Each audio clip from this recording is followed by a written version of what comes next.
Hi guys, கர்நாடகாலேருந்து Tamil Nadu கிளம்பியாச்சு. எதுக்குன்னு பார்த்தீங்கன்னா, எங்கள் அம்மாச்சி ஊரில் வந்து மாரியம்மன் திருவிழாக்காக தான் போயிட்டுருக்கோம். இதுதான் வந்து எங்கள் அம்மாச்சி ஊர் தாசரப்பட்டி. அப்படியே போய் ரெஸ்ட் எடுத்துகிட்டு காலைல குளிச்சுட்டு கோயில் பக்கம் கிளம்பியாச்சு. கோயிலெல்லாம் சுற்றி பார்த்துட்டு சாமி தரிசனம் பண்ணிவிட்டு வந்துட்டுருக்கோம். இங்கே வந்து நைட்டில் தான் கோயில் திருவிழா ஆரம்பிக்குது. அதனால் கோயில் எல்லாம் ரெடி பண்ணிகிட்ருக்காங்க. அப்படியே மதியம் கோயிலில் சாப்பிட்டு வீட்டுக்கு போயிட்டு மறுபடியும் நைட்டில் வந்தால் நைட்டில் வானவாடிக்கை எல்லாம் பயங்கரமாக இருந்துச்சு.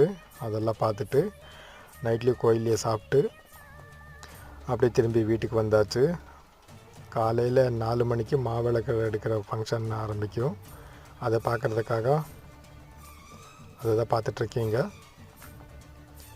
அதெல்லாம் முடிஞ்சதுக்கப்புறம் காலையில் கோயிலில் டிஃபன் முடிச்சுட்டு வீட்டுக்கு கிளம்பியாச்சு.